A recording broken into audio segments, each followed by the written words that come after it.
we're talking about entropy, right? Is the universe becoming more random? It is, right? Because for anything that happens, right, the entropy for the universe increases. It becomes more entropic. Now, there's in physics, we're not in physics, there's some different thoughts, right? If there's enough mass and we had a big bang and that mass is expanding out, and if there's enough mass, it'll actually draw the universe back in at some point, and we'll have another big bang, right? Kind of like a yo-yo. And so it goes out and comes back in, but if there's not enough mass, then it will continually expand, and eventually the energy in the universe will decay. Okay, now in terms of a human lifespan, that's a long, long ways away. Right, you guys with me? But ultimately, we will get there if that's the case, right? Now, what I want to talk about is spontaneity, okay? And I want to talk about it from the perspective of the origin of life, okay?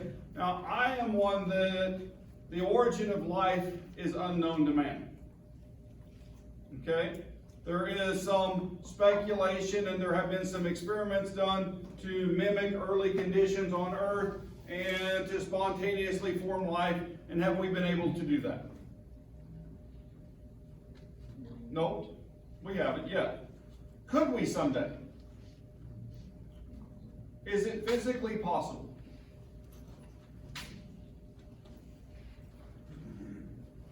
We don't know the answer to that yet, do we? In theory, it is.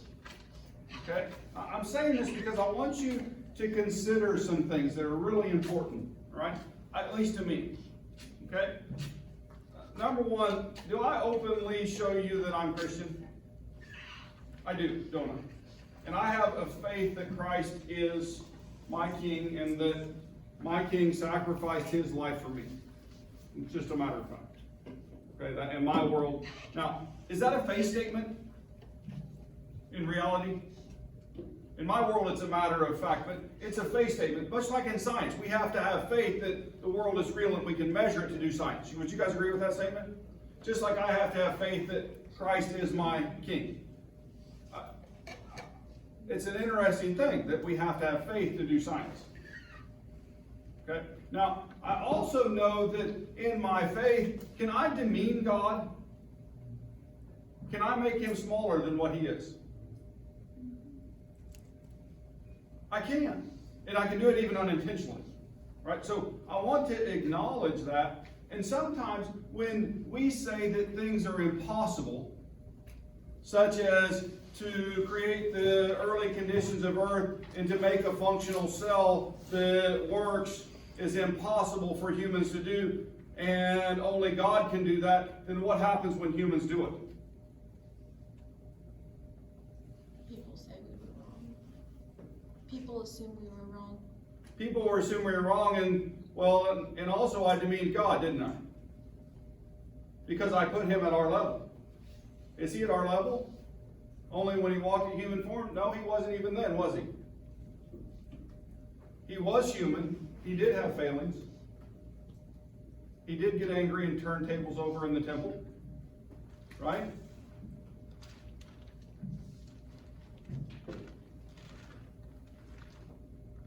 But still, his sacrifice is greater than I am. Right? And so what I'm talking about, whether life can spontaneously create itself somewhere in the universe, then fundamentally that is possible.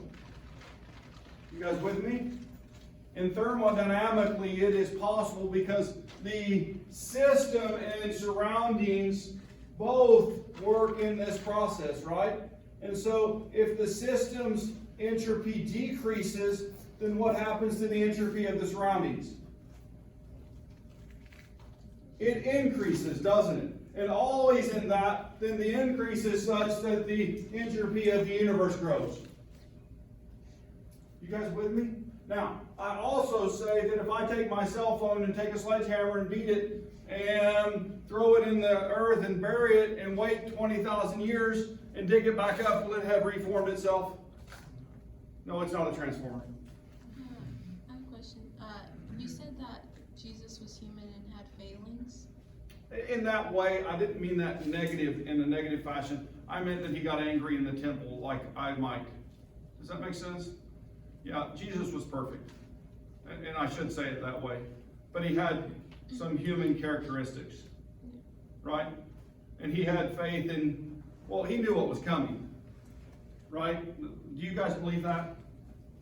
Based on my image of Christ, he knew what was coming, he knew what was going to happen, and he knew that, well, that he would be angry that day. And so in that way, he's perfect. But I meant it as in such that he had human emotion. Does that make sense? Well, God gets angry too. Oh yeah, absolutely. Yeah, I agree with that. And he even punishes people, doesn't he? Mm-hmm. Yeah, in his anger. So in that way, that's a weird language twist, isn't it? So I didn't mean to insult him in that way. Sorry, God. But I think he understood what I was trying to say. I hope he did, and I hope you do too. That we see ourselves in Christ sometimes in the way he expresses himself. I did a lesson this past weekend for my class, environmental chemistry class at the top of the falls, and it was about intentionality, right? And so one thing that you guys can do in your life is be intentional. Do you understand that concept? And it prevails into many parts of your life, but I think that it should begin in faith, right? So you should be intentional in your faith and what you do and how you treat other people. And then we looked at Galatians chapter 4 from around verse 4 to verse 15. And there's a lot in there that guides my life. There's two pieces of scripture that are most influential in my life. Number one is the Sermon on the Mount. I read it every year at some point or another just to remind myself. Okay? Why is that sermon important to me? It's from Christ's lips, right? It's the recording of his views of how we should be, right? And I truly believe that the meek, right, will inherit the earth. Right? You shouldn't run over people. You should help people. And Galatians also expresses those same things in love and in faith. We should treat other people with compassion, caring, and I also believe we should forgive. And so that's what I try to be in front of you and for you and for everyone in my life. I try to put that first. Does that make sense? And I'm intentional in that. And so when I find myself, do I find myself getting angry and frustrated and those types of things? Are we a little frustrated with the temperature in this building today? Yeah, but would it do me any good to go down to construction and to slam doors and tell them how cold my building is? It wouldn't, would it?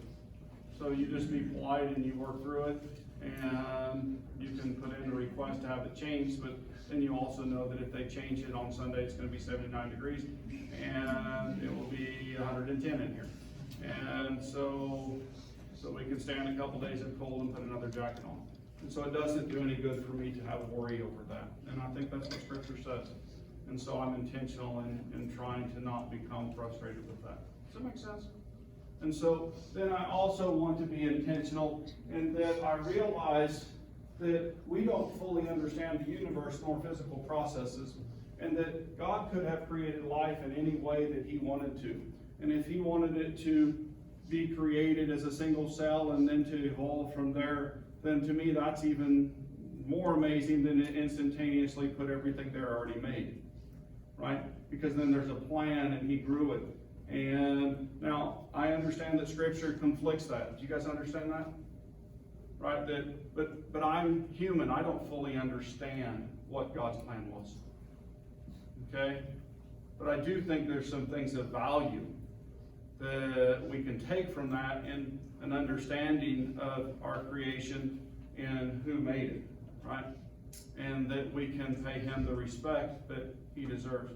And then I also know that he asked me to, and you, to be stewards of that as humans. Okay?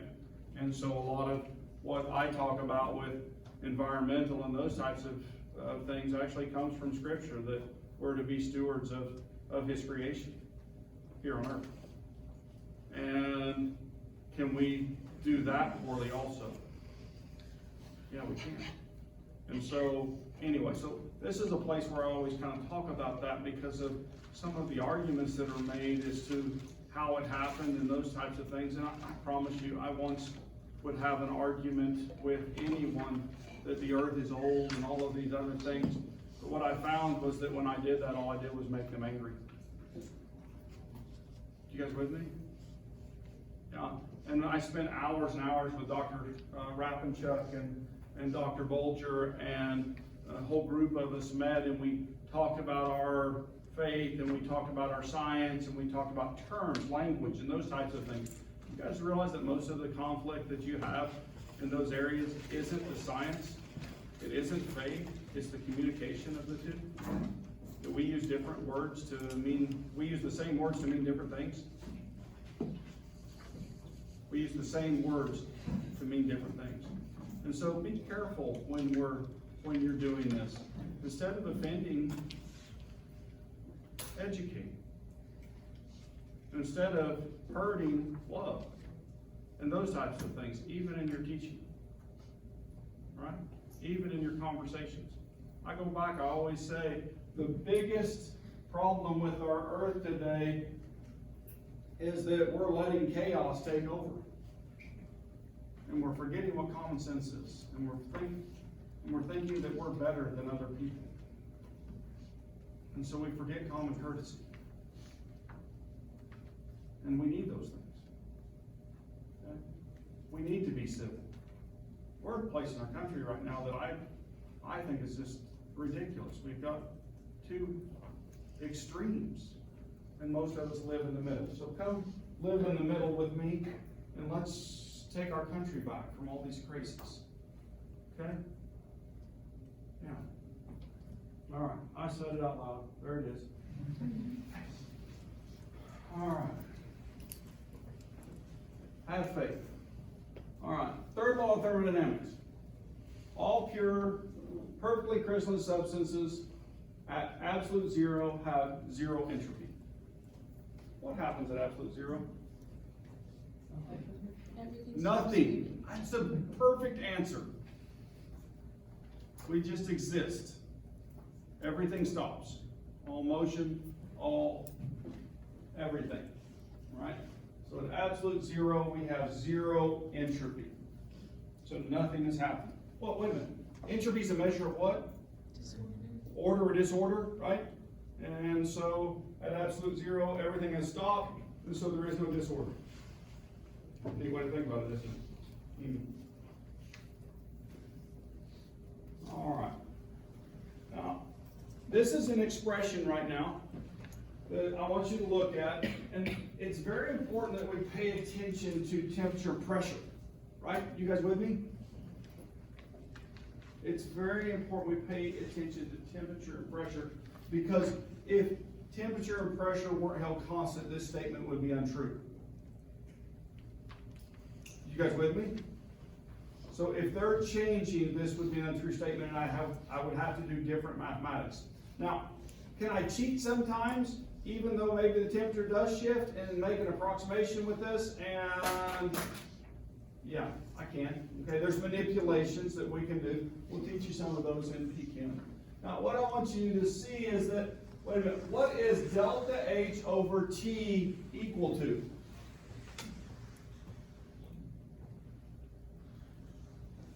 What is delta H over T equal to? It's equal to the entropy, isn't it? At what point? What's missing from the statement we talked about last time? Let's remember delta G. So there's another thing that we need to talk about right here. What does delta G have to be for this statement to be true? Zero, right? And if it's at zero, then what condition are we talking about right now? Equilibrium. Okay, so I want to connect all of those terms, equilibrium. And so we're talking about entropy changes to the surrounding. We can determine that from that place when we reach equilibrium. Okay? Place where we reach equilibrium. Delta H over T. Now Now, why is there a negative sign?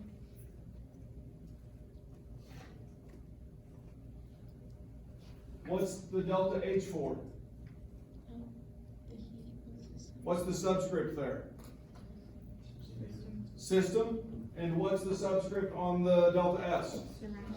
So why is the sign negative? When things leave the system, they enter the surroundings, and so the sign is negative because it's leaving the system. You guys with me? That's the direction that it's going. Is that important too? Yes. Yeah, okay. Signage is important. All right. So Gibbs energy is equal to the enthalpy minus T delta S. That's what we were just looking at. We were actually looking at this form down here, right? The changes in. And if we want to talk about the change in delta G, or delta G, then it's G final minus initial, just like any, right? The change in the enthalpy is the delta H final minus delta H initial. The delta S is the entropy final minus entropy initial. All of those are derived equations, and so we use them in that fashion. But we can also connect them in this fashion. And now, there's something else. These are all state functions, right? What's a state function?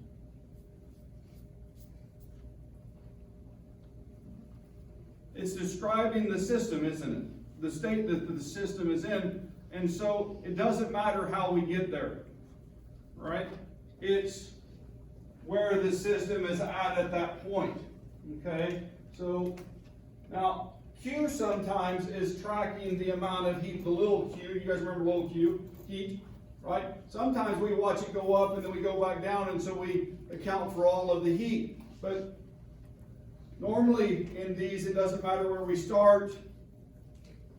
It just matters where we finish, and that's what we're determining, okay? We don't need the magnitude of the change. We only need we need the magnitude of the change, not the path that we took to get there. I can drive to the Keeter Center by going straight up the hill, or I can now go over to Ag and go up the hill and come back, right? Yeah. So anyway, two different paths to get to the same place. All right, so delta G is a predictor of spontaneity, and I showed this equation for delta S last time. Same equation here. We can go to the back of our book. Now what is that little zero? The naught, delta G naught, what does that mean? Standard state conditions, and where do we find those standard state conditions? Values. Appendix J in your textbook, right? So you can look those up. If you're on sapling, what do? They put a little link and you click on it and you go to the table and you pull those numbers out. Okay? So moles of product, right, minus the moles of reactant. Moles of product minus moles of reactant, and it's actually the delta G standard state for the product times the number of moles. Right? And if you have two products, how many times would you have to do that? Twice, right? So, anyway, but you guys have already done those calculations for delta H, and so I'm going to assume that you can do the same ones for delta G. Okay, I'm going to assume that you can. I know maybe that's wrong. So conceptually, let's look at this. This is an interesting picture. All right, I like this picture a lot. And what it's showing me is that if I know the enthalpy of reaction, right, does it change or is it a constant?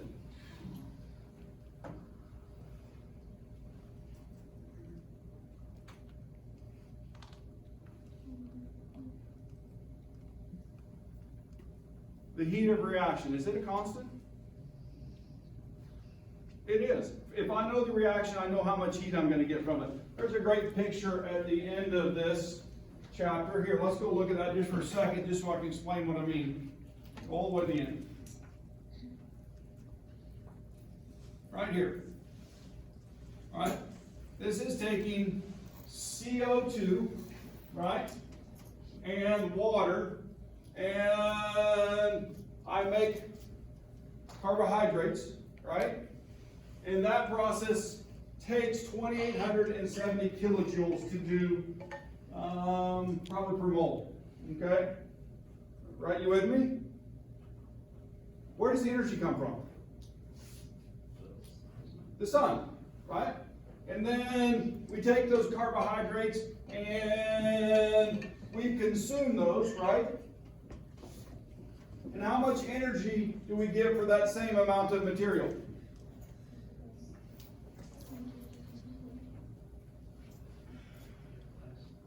Negative 2,870, right? You guys with me? So I have a question. Does it matter which direction I go in a reaction? No, right? And things like the enthalpy, the heat of reaction, if I know what the heat of reaction for, well, wait a minute, for one carbohydrate, what is the heat of reaction?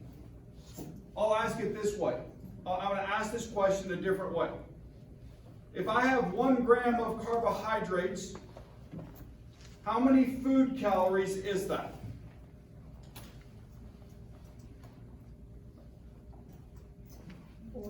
4 calories per gram, right? You learned that in what class? Gen Chem? Really? You didn't learn that in a health class? What about protein? 4 calories per gram. What about fats?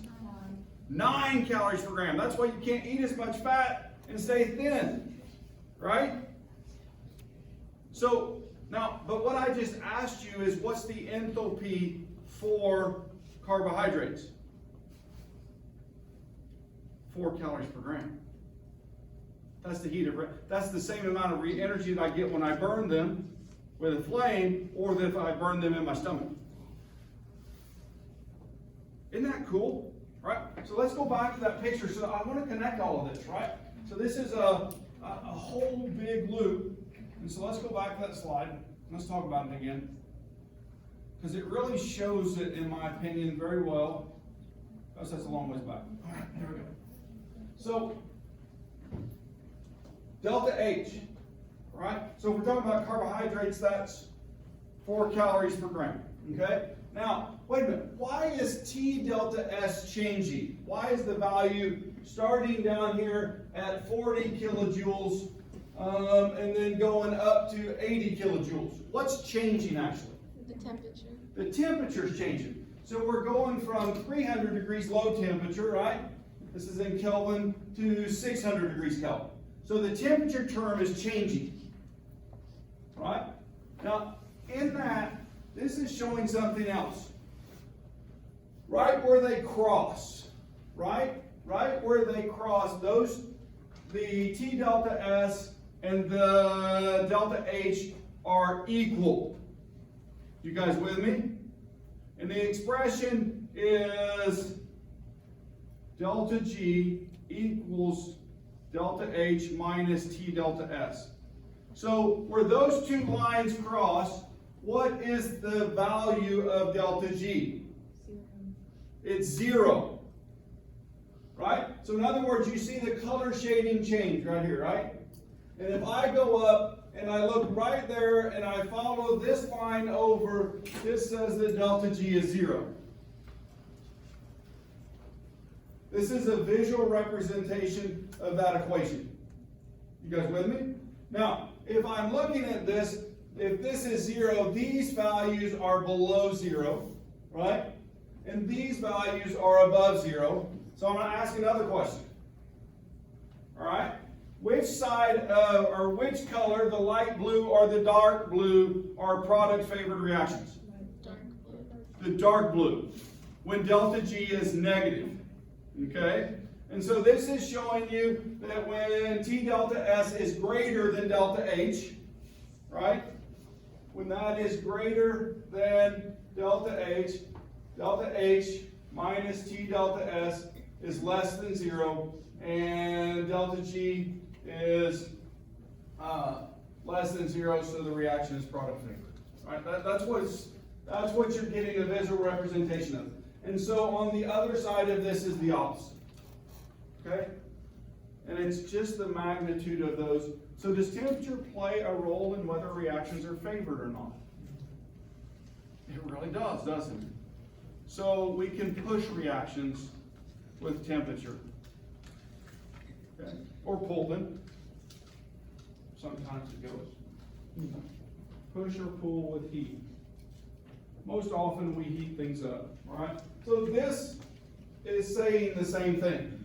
In my mind, the picture is easier than words. I'm visual. How many people in here are visual?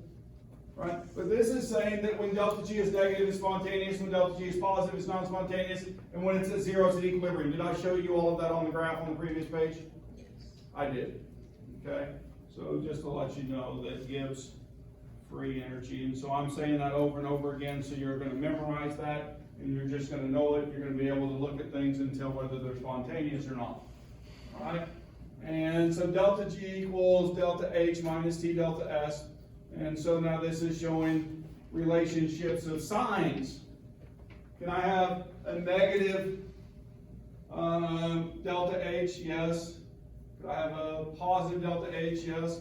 And so this is giving me that when I have a negative and a positive value for delta H and delta S, then delta G is always negative. Okay, so this is just taking the equation and saying, hey, this is going to be spontaneous. Now, when I change that, and I make delta H positive and delta S negative, then it makes it non-spontaneous at all temperatures. Okay, because it's always positive, right? Delta G will always be positive in the case that delta H and delta S are positive and negative as they're shown here. Always, always, always non-spontaneous. Okay? The two cases where you would get spontaneous at low temperatures is when delta H is negative and delta S is negative. All right? Now, what is it going to be when it's spontaneous or non-spontaneous at high temperatures? Positive and positive. Positive and positive, just simple as that. And so now you're predicting, so that means you're listening to what's going on, and I'm not going to show that slide. Is that okay? All right. What about up here?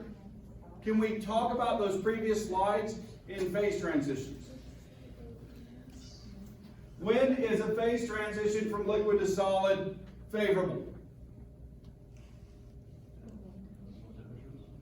At low temperatures, right? At high temperatures, is this spontaneous? It's not, is it? So at low temperatures, delta G is negative, right? And at high temperatures, delta G is positive. All right. What about going from gas to liquid? Is that spontaneous at low temperatures? Going from gas to liquid? Condensing? Yeah, because heat needs to be removed from the water, right? And so it's favorable at low temperatures. Okay? So how about, oh, here's that positive one. Spontaneous at high temperatures and non-spontaneous at low temperatures. There it is. All right, positive and positive. And so let's talk about this in terms of phase transitions. So how about from solid to liquid? When is that spontaneous? High temperatures. High temperatures, right? And in fact, for water, we know that temperature. What's the temperature? What's the magic number? 32 degrees Celsius at 1 atmosphere pressure, isn't it? Or 32 degrees Celsius, 0 degrees Celsius, 32 degrees Fahrenheit. Sorry, I was in the snow yesterday, right? It made me say 32. Yeah. You should have said wrong, Dr. Harrison, you're crazy. You're getting ready to do it, but I went too fast. So anyway, delta H is less than 0 and, or greater, excuse me, delta H is greater than 0 and delta S is greater than 0. And so, spontaneous at high temperatures, phase transitions, fun stuff. All right.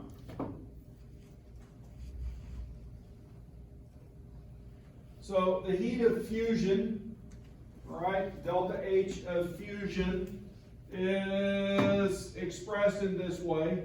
And so when we are at equilibrium and delta G of fusion is equal to 0, then delta H of fusion equals the temperature times delta S, can we find enthalpy pretty easy?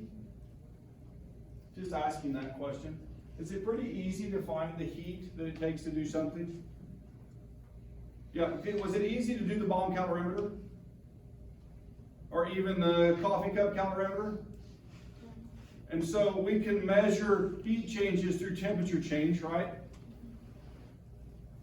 And so can we use those things, right, to then find things like entropy, a term that's a little harder to measure mathematically? Yeah. And so that's just this expression of that, looking at phase transition. And so then we know the temperature then that things, well, water changes phase, right? Because we know the temperature and 273 Kelvin is what we would use right here. And we know that it takes 333 kilojoules per mole, right? So could we calculate the entropy at that point? Interesting thought, isn't it? So sometimes you know how to do things and you don't even realize it. Okay?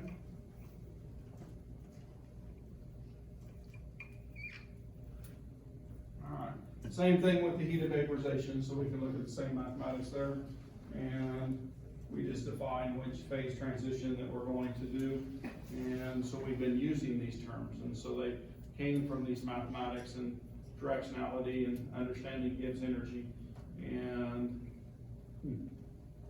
so we teach you a lot of stuff without you having the background to know where it came from. And then we somehow expect you sometimes to know that, right? All right. A new calculation. What do you recognize in there? Delta G, right?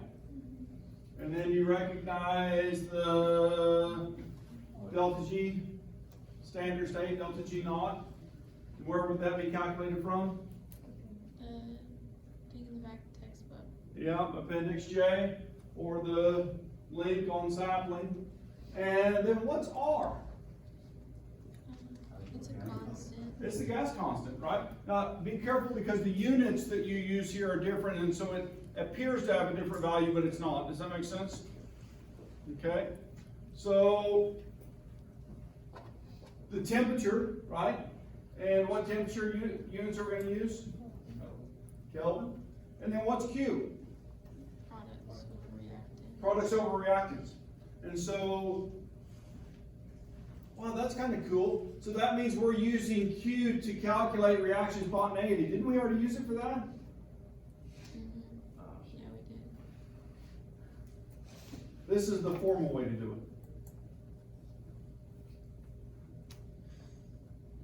Yeah. I know we've used ln multiple times and it's a math term, but what is ln? It's the they call it the natural log. So I prefer log base 10. Okay. The inverse log for the natural log is e to the power of. The little e, do you remember that from algebra? And so it's a function, and it does the same thing every single time. And so when you click ln, it is a mathematical function that changes the number that you're utilizing. And they're often used to get things in straight line formats. Okay? A mathematical manipulation that's convenient for that. And yeah. And so that's, it's a tool, I guess is the way I would say that. All right. So equilibrium constant and free energy. What happens if I let my reaction go to equilibrium? And delta G is 0. What does Q become? It's equal to K. It becomes K, doesn't it? So if I let my system go to equilibrium, and I know delta G standard state, I know R, I know T, then I can find K. Okay? And so then I can find K for any temperature. You guys see the convenience of that? Does K change with temperature? Yes. Obviously. So then it's constant for any given temperature, right? It's an equilibrium constant, but if I change the temperature, it changes the equilibrium, and so I can account for that with this expression. So all of a sudden, I know K for any temperature.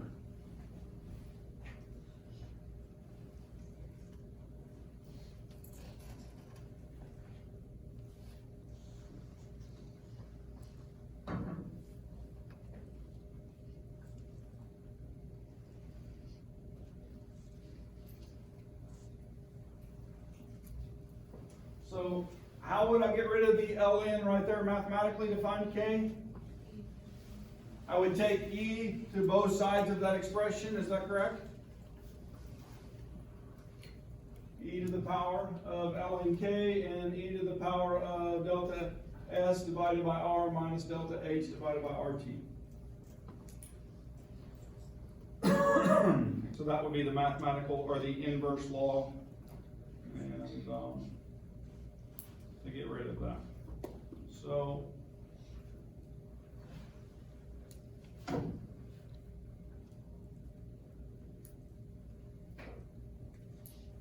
changes to entropy in the universe are looked at in these expressions.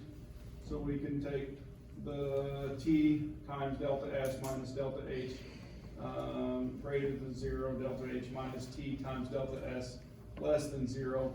And so we can talk about the universe itself and the changes in the entropy of that through these expressions if you want to find that.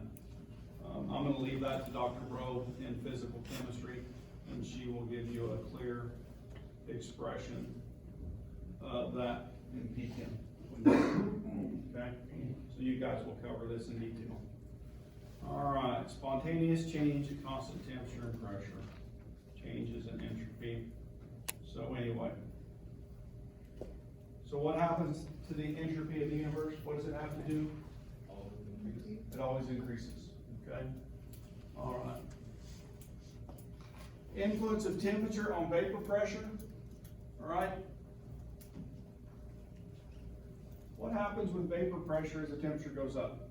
Physically, if you think about it, I have an enclosed container and I start heating it, raising the temperature of it. What happens to the pressure on the inside? It increases, right? If I start cooling it down, what happens to the pressure? It decreases. Do you guys see this happen in real life on a regular basis? Yes. Yeah, so use that to help you in some of these concepts, right? And so liquid going to gas, when does that happen spontaneously? Higher temperatures. And so we can talk about that relationship in terms of the change. And so that equilibrium expression, K, can equal the pressure of the water vapor. And so as the temperature goes up, what happens to the value of K?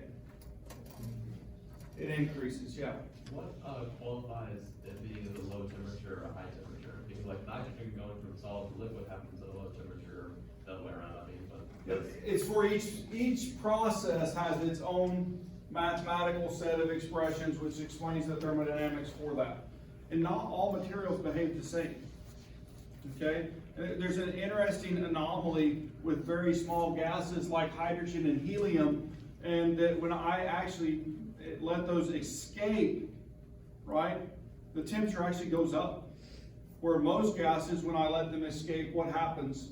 If I'm running an air hammer or a grinder or something like that in the shop, and I'm pumping a whole bunch of air where that air escapes, what forms there if it's human?